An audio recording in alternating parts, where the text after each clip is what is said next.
I grew up in Chicago. Basically just lived with my grandmama all my life till we started moving around. 1980, we moved from Chicago to Minneapolis, and it was just me and her.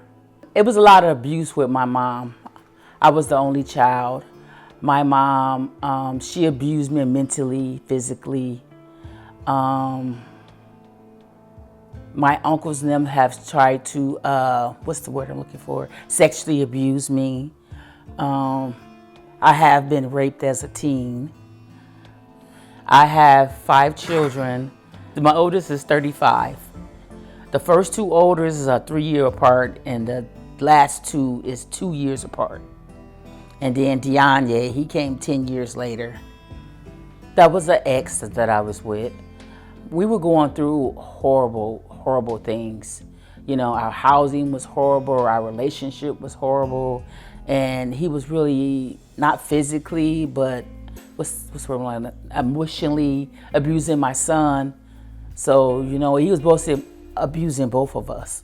So we planned to come out of town for the holidays, and that's when God gave me the light.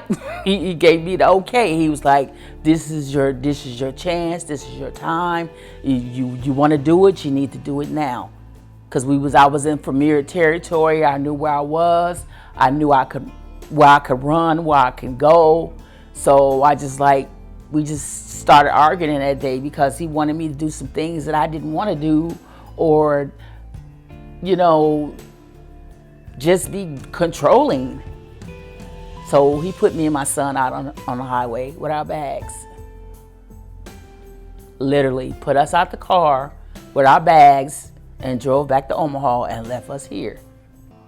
So I had a friend that I knew. She let me and Deanye come over till we can get somewhere safe. So we end up staying at her house for like a week. And I just end up calling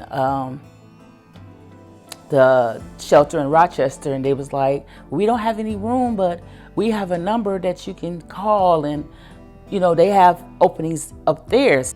I came to St. Cloud. I was like, it's definitely time for a change. It's time to do something different.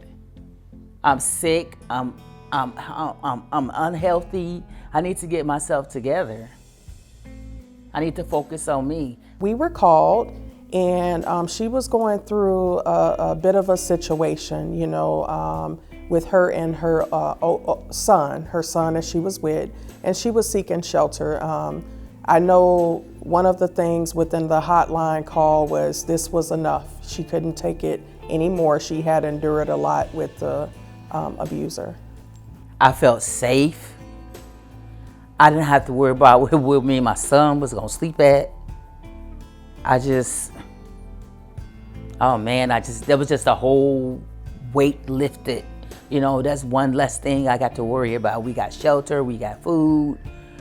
That was an awesome feeling. Anna Marie's Alliance, we are an organization. What we do is we support individuals that are undergoing domestic violence situations. We provide the safety aspect for individuals, and we house 36 individuals. That's kind of our capacity. Domestic violence is a major issue here in central Minnesota. We receive, I would say on a monthly, anywhere from 20 to 30 calls a month of individuals we can't serve. And a lot goes unannounced, you know. It's a major issue. They were trying to help me through my emotional stuff, because I am also too manic depressive. I'm depressed. You know, they'll help me with my depression. They'll give me offer me, is there anyone you need to talk to? Or, you know, just let you know that there's someone there if you want to talk to someone.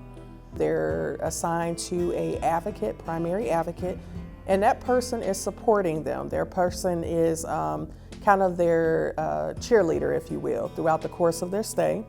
We have a licensed therapist. I remember Lorraine utilizing the therapy a lot. Anna Marie's is a safe place for women and children. It's a place where they can go to get support. We also have a licensed childcare, also known as the Nest.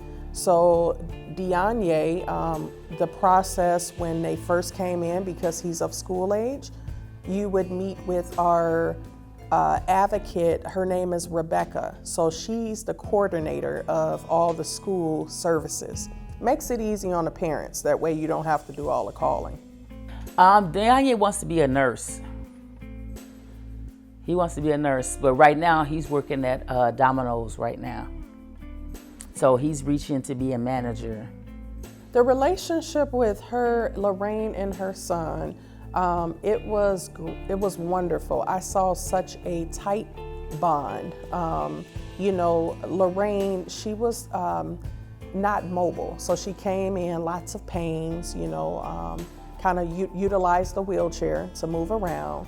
Her son was so protective of Mama, and Mama was so protective of her son. If Anna Marie wasn't there, we'd probably be still somewhere in a shelter somewhere. We would probably still be homeless, going from pillow to post. Probably ended up back in Omaha because didn't have nobody to live with because we was on the streets.